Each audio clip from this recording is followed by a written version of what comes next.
Anda tahu nggak, biasanya kalau kita ngomongin soal diagnosis medis gitu ya, Mm-mm. selalu ada ekspektasi soal kepastian. Kayak ilmu pasti aja. Hitam putih ya. Bener banget. Anda patah tulang, terus hasil ronsennya nunjukin ada garis putih retak, nah dokter tinggal nunjuk dan bilang, oke, di situ masalahnya. Sangat biner, patah atau nggak patah.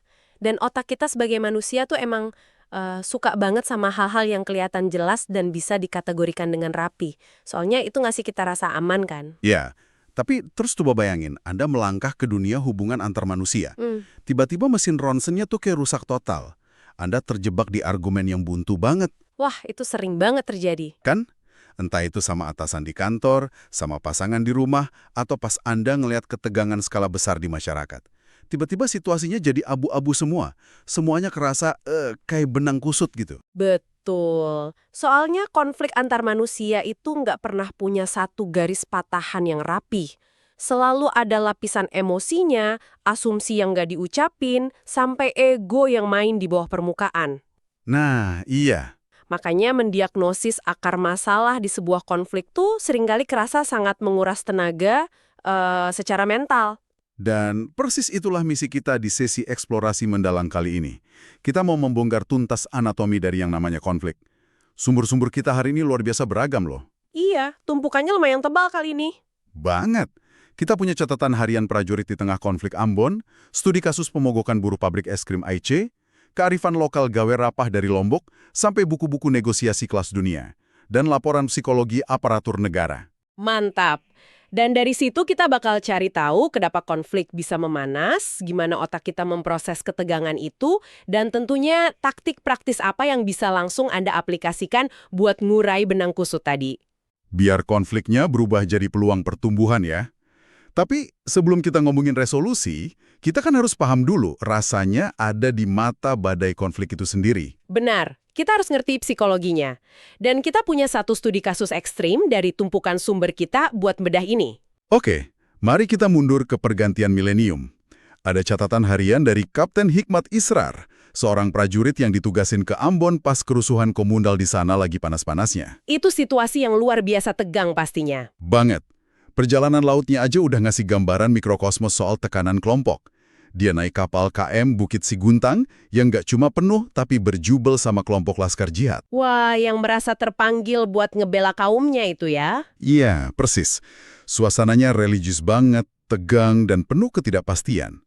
Bayangin, 4 hari berlayar di ombak laut Banda yang ganas, terus dapat kabar dari telepon satelit kalau asrama Brimob terbakar, gudang senjata dibobol. Mencekam sekali. Dan pas kapal itu akhirnya bersandar di Pelabuhan Yosudarso, realitas konfliknya langsung mukul mereka. Langsung di depan mata ya. Betul. Dari sumbernya dibilang asap tebal ngepul dari gedung-gedung yang kebakar, suara bom rakitan kedengaran jelas, terus begitu pintu kapal dibuka, orang-orang bawa pedang langsung merangsek masuk nyari target dari kelompok lawan. Gila. Di tengah kekacauan berdarah kayak gitu, Kapten Israr ini ngadepin tekanan psikologis yang luar biasa. Dia kan Muslim. Jadi ada ekspektasi, bahkan ancaman, kalau dia harus memihak kelompok agamanya. Itu insting paling primitif manusia. Pas kita terancam, kita pasti pengen berlindung di balik identitas kelompok kita. In-group bias ya. Tapi dia bikin keputusan sadar yang luar biasa. Dia nolak memihak faksi manapun. Dia pegang teguh prinsip kalau dia datang buat bela merah putih dan bawa kedamaian. Dan asal Anda tahu, milih netral di tengah polarisasi ekstrim itu secara biologis susah banget dilakuin. Oh ya? Kenapa tuh? Jadi gini, pas kita ngerasa terancam, amigdala kita, pusat rasa takut di otak, langsung ngambil alih kendali. Dia matiin korteks prefrontal. Bagian otak yang buat mikir logis itu kan? Betul. Amigdala maksa kita masuk ke mode bertarung atau lari.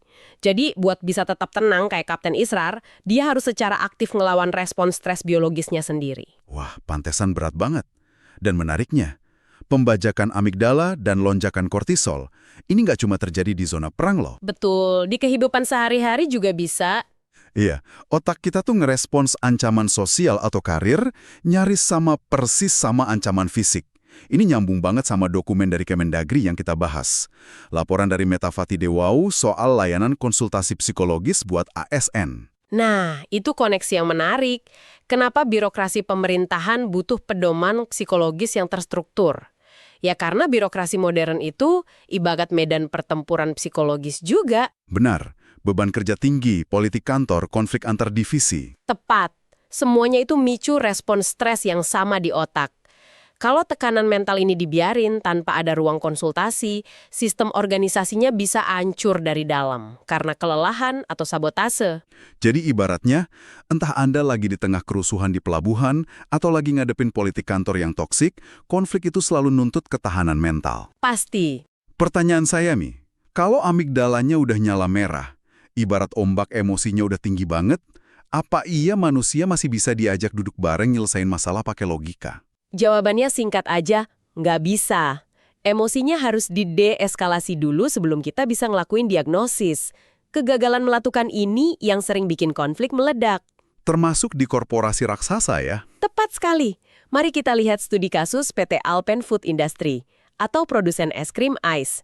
Ini contoh klasik gimana organisasi masuk ke jebakan eskalasi karena ngabaikan manajemen konflik dasar. Iya, kalau kita runut, konflik buruh ICE ini nggak kejadian dalam semalam. Dari 2017 tuh bara apinya udah nyala pelan-pelan. Soal sistem kontrak dan kesejahteraan ya? Benar. Dan puncaknya itu soal shift malam yang memberatkan buruh perempuan hamil, sampai ada belasan kasus keguguran dan kematian bayi. Ini kan bukan sekedar soal bonus akhir tahun lagi, ini nyawa loh. Manajemen ini kelihatan jelas banget. Gimana tuh model Thomas Kilmann ngejelasinnya? Model ini ngelihat respons konflik dari dua sumbu, ketegasan membela kepentingan sendiri dan sikap kooperatif ke pihak lain. Di fase awal, manajemen H pakai pendekatan avoidance atau menghindar. Berarti mereka nggak tegas dan nggak kooperatif juga. Persis, mereka tunda-tunda mediasi, seolah berharap masalahnya bakal nguap sendiri kalau didiemin. Ya, padahal secara psikologis, menghindar itu emang nyaman sih buat jangka pendek. Tapi masalahnya kan nggak benar-benar hilang, dia malah berfermentasi di ruang gelap. Bener banget. Jadi tumpukan frustrasi. Buruhnya ngerasa suara mereka nggak dianggap. Eskalasi pun jadi nggak terhindarkan. Terus pas buruhnya ambil tindakan tegas, manajemennya panik kan? Iya, mereka drastis pindah dari menghindar jadi competition atau konfrontasi penuh. Mereka jadi sangat asertif tapi nol di kerjasama.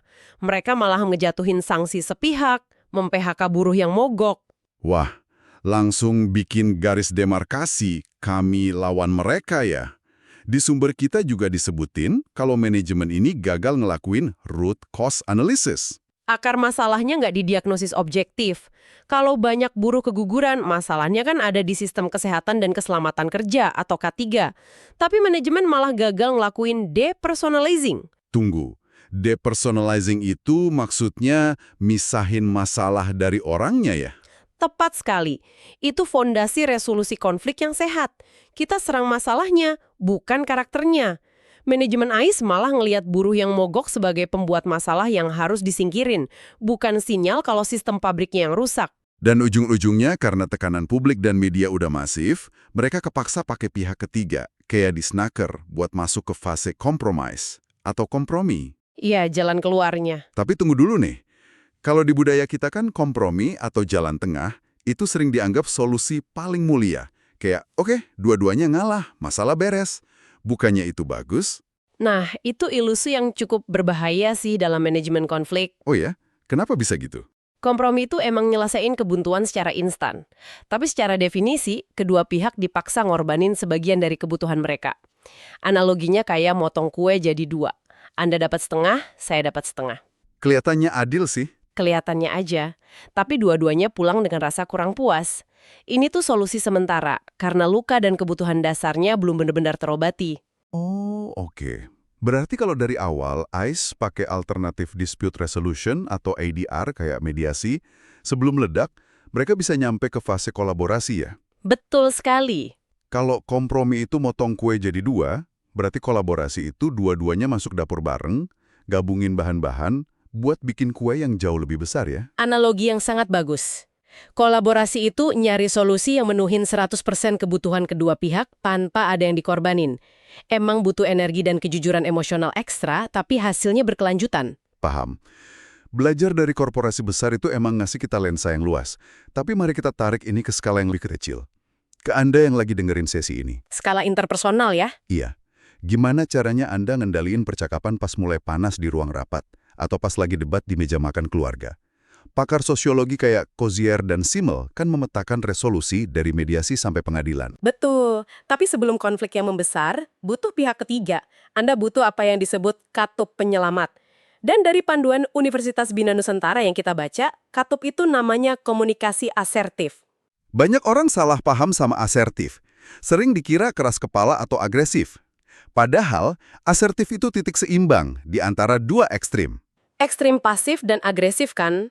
Iya, kalau pasif, Anda nelan semua keluhan demi hindarin ribut. Kalau agresif, Anda nyerang dan maksain kehendak. Nah, asertif itu menghargai diri sendiri sama besarnya dengan menghargai lawan bicara. Praktisnya tuh gimana? Oh, pakai pernyataan saya ya? Benar. Coba kita lihat efeknya di otak. Kalau Anda nunjuk rekan kerja terus bilang, Anda ini selalu aja telat ngirim laporan. Wah, itu amigdalanya langsung nyala pasti. Persis. Kata Anda dan selalu itu alarm ancaman.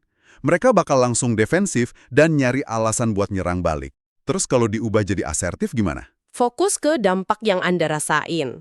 Misalnya, saya ngerasa kesulitan ngerencanain jadwal kerja kalau laporannya nggak datang tepat waktu. Oh, beda banget rasanya. Iya kan? Batasannya tetap tegas, tapi kita nggak nyerang karakter orangnya. Kita ngundang mereka ngelihat dari sudut pandang kita tanpa bikin mereka terpojok.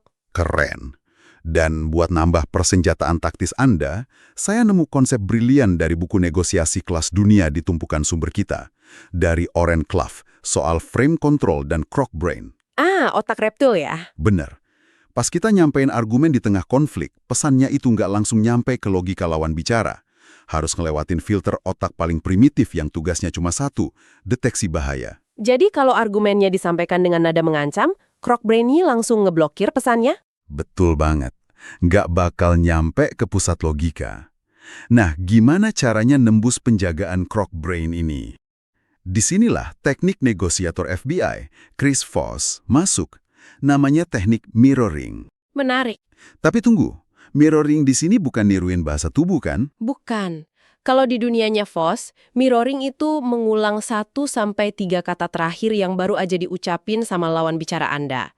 Dan ngucapinnya harus pakai nada tenang dan penuh rasa ingin tahu. Oh, jadi efeknya ke otak gimana tuh? Secara neurologis, pas otak dengar kata-katanya sendiri diulang, dia memproses itu sebagai sinyal kesamaan.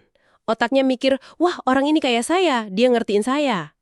Sinyal ini otomatis nenangin amigdala dan nurunin pertahanan croc brain tadi. Wah, ajaib ya. Terus orangnya bakal ngejelasin lebih lanjut. Betul.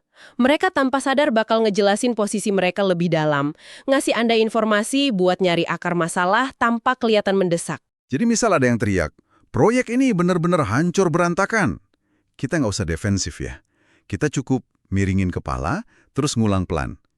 Hancur berantakan. Tepat. Dan mereka bakal cerita sendiri apa yang sebenarnya bikin mereka frustrasi. Sangat elegan. Keren banget. Ini tuh mirip kayak bawa mobil transmisi manual loh. Kita pakai pernyataan saya buat nginjak kopling dan redam emosi, terus kita pakai mirroring buat ganti gigi biar percakapannya maju. Analogi yang sangat pas. Tapi saya ada pertanyaan kritis nih. Pakar negosiasi sering bilang segala sesuatu bisa dinegosiasikan. Tapi di dunia nyata kan pasti ada batasannya. Kapan sih komunikasi asertif ini udah nggak cukup lagi? Nah, itu batasan yang di sosiologi disebut sebagai kekerasan struktural. Negosiasi itu bagus kalau masalahnya ada di asimetri informasi atau salah paham antar individu. Terus kalau struktural gimana? Kalau Anda berhadapan sama sistem yang secara aktif dan sengaja menindas satu kelompok demi keuntungan kelompok lain dan nggak ada itikat baik sama sekali, ya dialog aja malah bisa jadi alat buat nunda keadilan. Oh, jadi harus ada tindakan yang lebih konkret ya? Betul. Di situasi penindasan struktural, empati harus diiringi sama aksi kolektif buat ngeruntuhin struktur yang nggak adil itu. Paham. Ngomongin kekerasan struktural ini ngebawa kita ke dimensi konflik yang jauh lebih luas. Kalau teknik mirroring bisa ngeredain masalah interpersonal, bisa nggak sih kerangka ini nyembuhin luka komunitas yang lebih besar? Termasuk luka antar agama gitu ya? Iya, persis. Mari kita jalan-jalan ke Pulau Seribu Masjid, Lombok. Di sana ada kearifan lokal luar biasa dari masyarakat Sasak yang namanya Gawe Rapah. Kasus yang diangkat dari sumber kita ini kejadian di Desa Mareje Timur bulan Mei 2022 ya. Ini nunjukin gimana kearifan lokal bisa jadi instrumen resolusi yang presisi banget. Pemicunya tuh klasik dan sepele sebenarnya. Keributan kecil antar pemuda pas malam takbiran. Tapi eskalasinya gila-gilaan jadi konflik agama. Amuk massa ya. Iya, rumah warga Buddha dibakar, fasilitas dirusak. Warga trauma pada ngungsi ke hutan atau kantor polisi. Suasananya kayak tumpukan mesiu yang kena korek api. Di momen kritis itulah tradisi gawe rapah ini diaktifkan. Kalau kita bedah paket teori resolusi konflik dari Johann Galtung, pendekatannya tuh komprehensif banget. Galtung kan membagi kekerasan jadi 3 lapisan. Dan gawe rapah ini mengintervensi ketiga-tiganya ya. Coba kita bedah dari lapisan pertama deh. Lapisan pertama itu kekerasan langsung. Wujud fisiknya kayak pembakaran dan bentrokan tadi. Gawe rapah meredam ini pakai peacemaking.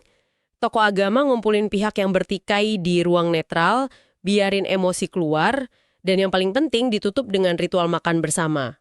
Nah, saya suka banget bagian ini. Makan bareng musuh itu punya fondasi neuroscience yang kuat loh. Oh iya? Gimana penjelasannya? Pas kita makan di meja yang sama, tubuh kita ngelepasin hormon oksitosin. Itu hormon kepercayaan.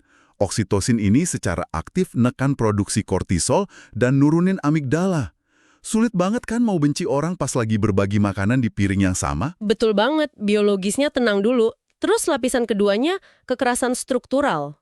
Ngentiin fisik aja nggak cukup kalau sistemnya masih nggak adil. Terus apa yang dilakuin gawe rapah? Mereka ngelakuin peacekeeping lewat inklusi sosial. Di musyawarah desa, suara minoritas benar-benar dikasih ruang, hak-hak sivil mereka dipulihkan, dan dijamin keamanannya sama mayoritas. Wah, mereka beneran ngelakuin root cause analisis di tingkat komunitas ya. Nggak cuma ngobatin gejalanya. Terus lapisan ketiga apa? Kekerasan budaya. Ini yang paling dalam. Stereotip, kecurigaan, narasi kebencian. Gawe rapah ngatasin ini lewat peace building jangka panjang. Masyarakat aktif ngedukasi nilai toleransi biar kebenciannya nggak diwarisin ke generasi berikutnya. Ini sejalan banget sama diskursus perdamaian global ya. Kayak podcast-podcast dari Mindanao Peace Building Institute yang nyebut pentingnya merekonstruksi empati. Persis. Tapi saya mau ngasih sedikit dorongan balik nih. Kita kan hidup di era digital hiperakselerasi. Hoax atau ujaran kebencian bisa nyebar ke jutaan layar HP dalam hitungan detik. Iya, cepat sekali.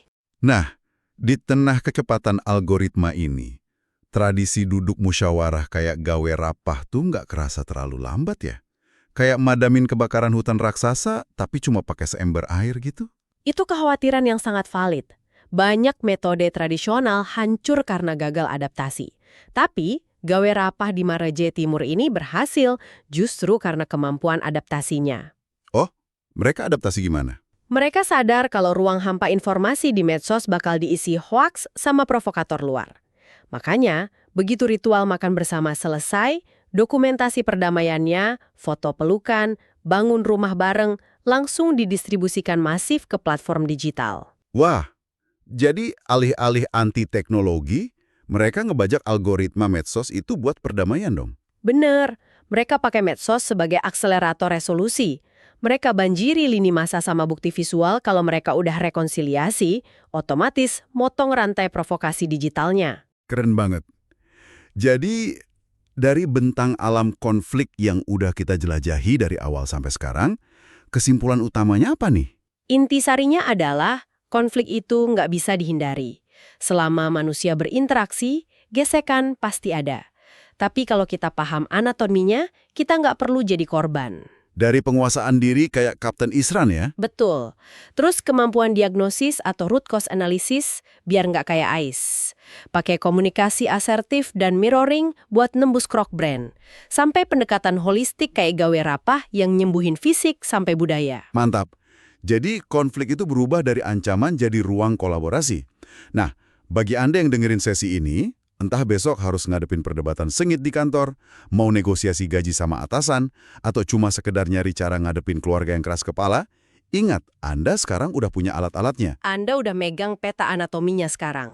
Bener, Anda udah nggak meraba-raba di ruang gelap lagi. Dan sebelum kita tutup sesi kali ini, saya pengen ngasih Anda satu pemikiran buat direnungin. Silahkan.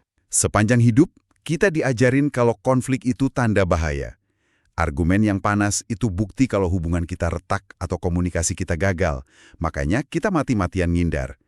Tapi gimana kalau justru sebaliknya? Menarik, gimana tuh? Gimana kalau konflik yang lagi Anda hindari hari ini, percakapan canggung yang terus-terusan Anda tunda itu, sebenarnya bukan pertanda kehancuran? Gimana kalau benturan itu justru adalah satu-satunya percakapan jujur yang paling Anda butuhin sekarang?